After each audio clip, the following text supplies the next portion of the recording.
Hello everyone, welcome back to another deck profile with me, Chocobilly, and this week I'm going to be looking at a deck called Mira and the Returners Get Some Gelato. Yeah, bit of a weird one. So obviously it's focused around, one, Final Fantasy VI, but also incorporating Mira and the Flans, and the Flan engine, if you can call it that.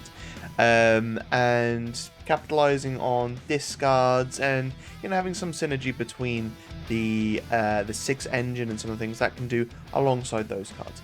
What I'll do is I'll start with the backups first, followed by the forwards, and then finally the monsters. And the monsters are one of the most integral parts to it, but you've got to set up your backups first to get everything in play. So first up we have Sid Waff. So obviously you can put him into the break zone, and he will play a monster of 2 or less from your break zone onto the field. You can only use that during your turn though, and that is every monster in this deck. So you need a particular monster from the break zone onto the field, use Sid Waff. Next up we have Mute. So Mute is a prince and therefore a searchable target off of Sara. So that is the main reason for having him on here. But also he does have an effect which kind of discourages your opponent from going to 5 backups. So you can pay an ice, dull, but Mute into the break zone. That'll freeze all the backups your opponent controls. You can only use ability during your turn, and if your opponent controls 5 or more backups. So yeah, it just makes them not play that additional card, which might swing it in your favour. It's more kind of CP value for you, because you can go to 5, they can't, won't probably. Next up we have Ash, so again another target off of Sara. I actually really like this Ash. She has an EX, which is fairly relevant. Ultimately activating a forward, which you could then block with, is quite nice. But the main reason I really like this Ash is because you can have Leviathan on the field, go to combat, Ash back to your hand, minus 9k something immediately. It's just so strong. So yeah, I mean, yes, you have to replay the Ash onto the field. So the way you can look at it is effectively paying 3 CP, because Ash comes back to your hand, but then you put her back onto the field. She's dull, so are either the 2 backups you've dulled for her, or discarded a card to play her onto the field. Either way, that is 3 CP. And 3 CP to minus 9k forward, that's pretty good in my books. Next up, Setzer. Obviously, it's a 6 focus deck, and it's using most of the new 6 cards. So the category 6 forwards you control can form a party of forwards of any element. Now, there's been clarification on this. Setzer makes it so that your 6 forwards can form parties of any other card. So it's kind of like the 2 CP light Noctis. So Sellers can party with, I don't know, a Fire Samurai or something like that, and then obviously when 2 or more category 6 forwards you control from a party and attack, choose 1 character, dull it, and freeze it. Gestalian Empire Sid, so to search for your 6 forward. Now obviously one of the reasons I've gone for 6 in this setup is to capitalise on the fact that we've got Realm in the deck, and Realm obviously 6 forward, but she then works nicely alongside some of the things like Celes and Lock, and is searchable from Gestalian Empire Sid. So it means that maybe, yeah, you want to go for Celes, Lock, those things to put a bit of pressure on, or maybe you want to take a different route and go for the Realm to then play more monsters onto the field. Ultimately, it gives you more 6 characters on your field and backup line as well. Nagmalada, when it enters the field, search for 1 monster and add it to your hand. Monster of any cost, so that means you can search yourself a Flan, play that, search another Flan, rinse and repeat. And then finally Sara, because it's Sara, right? You need to get yourself those searches, and even if you've already got Mute on the field, you play Sara to search Ash to play her onto the field. So there's plenty of relevant options. There are 3 Sara and 4 search targets in total, so you should be good. Right, next up, moving on to the forwards. So there are 3 Celes and 2 Lock. Now that's mostly just due to the fact that I only own 2 Lock. But it's also not the biggest focus of this deck, so I'm not too worried about it if I don't use this. Ultimately, this was a nice to have, and if I did ever use it, it was when I was already in a strong position anyway. But ultimately, yeah. Celes, if you have Celes, she gains haste, and if you have Lock, oh god, I can't speak. If you have Lock, she gains haste, but she also gives Lock haste as well. But when she enters the field, choose up to the same number of forwards as category 6 characters you control, dull them. That is pretty much all the forwards.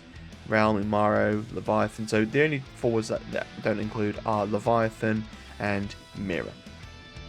So yeah, you probably get to dull a lot of things out when Sellers enters the field. Mira. So this was one of the key core concepts behind this deck, is wanting to utilize Mira, but in ways that weren't focused solely on Lightning Water and some of the more obvious plays. So I wanted to use Mira alongside the Opus 18 Flan. So when Flan is put from the field into the break zone, you may search for one Flan and add it to your hand. So you can put this Flan into the break zone to play this Mira onto the field, but that Flan also gets you another Flan to hand, so you can immediately kill this Flan, bring Mira onto the field, and have a Flan in hand ready for Mira's entry, or Mira's effect for when another forward enters the field. So it sets up really, really nicely. The funny thing is, I actually didn't use this card that much, but she's one of those cards which you like to have when you need her. So if she spends all of her time in the break zone, so be it. But ultimately, you've got so many. She's really, really easy to play onto the field. There are 16 monsters in this deck, right? And there are some which obviously can be benefited off of being put into the break zone anyway. So it means that you're not just putting a monster into the break zone to then play Mira onto the field. You're getting something out of it by breaking the monster, and also, you know, hopefully she will be a pain in your opponent's bum. Right, next up we've got Strago. There are, a total of 19-6 characters in the deck, so less than half, but he has both entry and leave the field. He only reveals 4 upon both entry and leave, but again, he should at least hopefully hit 1 or 2 things. Lock.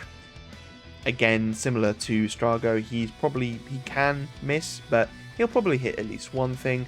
Hopefully, obviously, the Celes. What I like about him is when 2 or more 6 forwards, obviously you control, you get to deal your opponent point of damage, but then if they 4 forwards attack, form party and attack, then you get to break all the forwards opponent controls.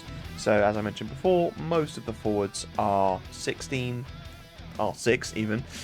So there are 2 Mira that aren't, and there are 2 Leviathan that aren't, but Umaro, Realm, Mog 6, Lock, Strago, and Celes all are.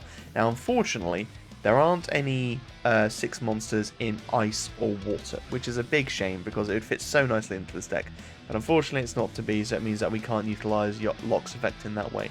But still, it means that theoretically you could put yourself in a position where you can use Lock's effects. Although, if I'm perfectly honest with you, I actually think attacking with 2 separate parties of 2. Deals when 2 or 6 4.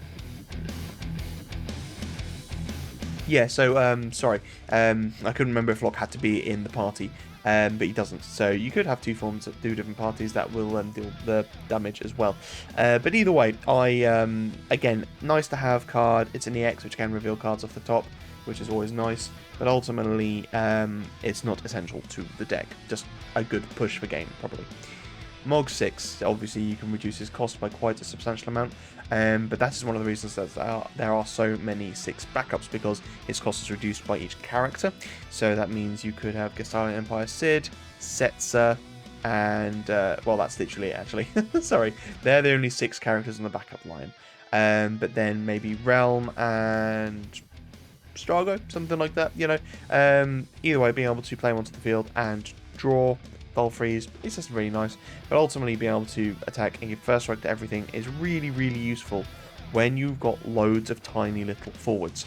So when you've got, you know, maybe a couple of Flans at only 3k, sorry, a Hun Legs, which is only 5k, making it so they're all forwards, and then attacking with Mog to make them all first strike is so powerful, because then you can have a party of only a couple of them attacking, and all of a sudden they become a threat because they've got first strike. Oh, also, he can become cheap, obviously, but then he also reduces the cost of Umaro as well, which I'll get into in a sec. Realm. Obviously, you can Realm, and then there's 6 Flans that you can play onto the field, and there's 2 Hundlegs, 2 1 Valfoda, 2 Jumbo Flan, 1 Biblos, 2 Tross, or 2 Tomberry. So lots of really good options, but there will always be a Flan coming onto the field at some point anyway through Realm. Really, really easy to get to 5 forwards, which obviously means you get to bounce something. If you've got Tross on the field, means you get a card to hand as well, which is excellent. Umaro, just a really useful card just to be able to get something out of the way, putting it at the bottom of your opponent's deck. If Umaro's cost is reduced as well because of Mog, even better. But also compounding this with, at the end of the turn, choose one forward, opponent freeze it, is just really, like, keeping something locked down with Umaro, whilst also, you know, constantly attacking with him and having all these other small forwards that can then push through. So good. And then Leviathan, because it's Leviathan. Works nicely with Ash, as I've already mentioned. Works nicely with Realm. If you get to bounce something with Realm at the end of the turn, you also get to minus 9k something. And then similarly, Tross as well. Attack with Tross, bounce something, minus 9k something else. Finally, moving on to the monsters. So Flan. You can play Flan onto the field, immediately search another Flan, rinse and repeat until you've got 4 Flans on the field. And then obviously, I've said before, you can put this Flan into the break zone, get your Flan to hand, and then also play Mirror onto the field, so you're immediately set up to use Mirror's effect. These Flans are also obviously forwards, which is really, really nice because they can attack through. Having 3 of these Flans on the field with Biblos is so threatening to your opponent. Now, there is probably a build of this deck utilizing Vice. I say probably, there is definitely a build of this deck utilizing Vice. But yeah, having 3 Flan there ready to just make your opponent discard 3 cards really makes them sweat, and it's such a good feeling. Hunt legs, so I went for some slightly weirder monsters as well to have played. I could have gone for, you know, literally any element because Realm can play them onto the field, but I wanted to keep some that are in element so I didn't end up bricking too much. And also they do have relevant effects, so when it enters the field or when Hunt legs is put in the field into the break zone, choose one forward opponent controls, dull it. So obviously you can play it onto the field, dull something out past turn, you Mario then freeze that forward, but you can also put Hunt legs into the break zone to play Mirror onto the field. You then get to dull something else out as well. So again, you're capitalizing on being able to break your monster whilst also getting another forward onto the field.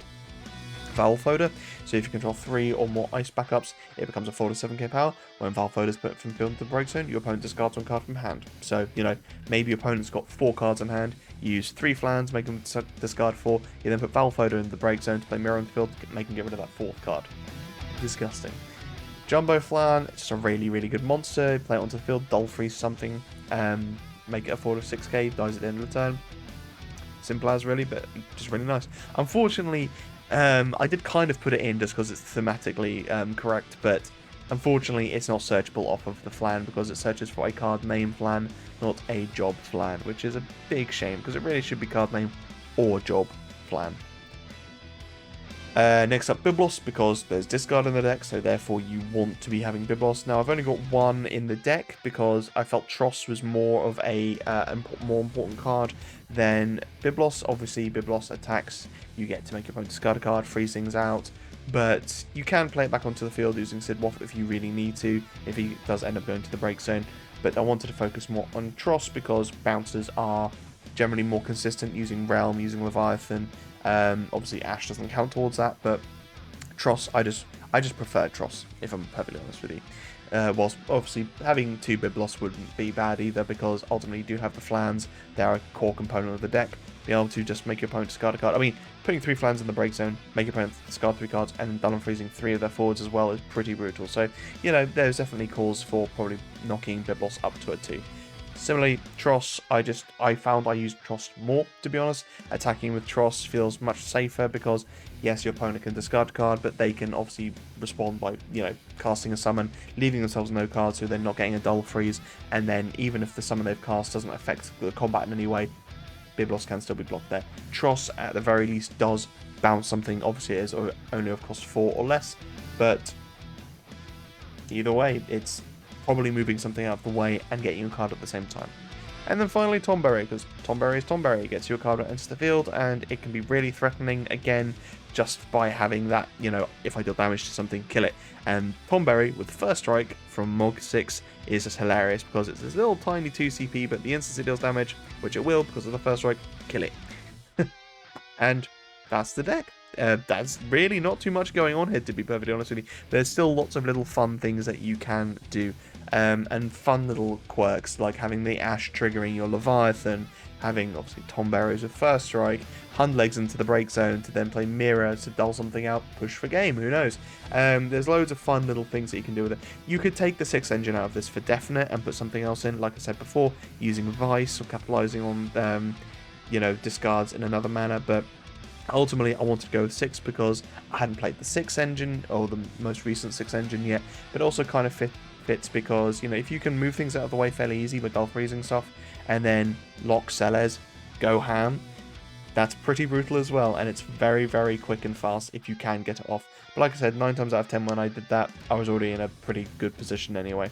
But, you know, you probably want to put some summons in here if you want that little bit of protection, maybe using things like Leviathan to make it so maybe you can cancel action abilities, or just getting water characters back from your break zone, bouncing opponents forwards, you know, all that good stuff.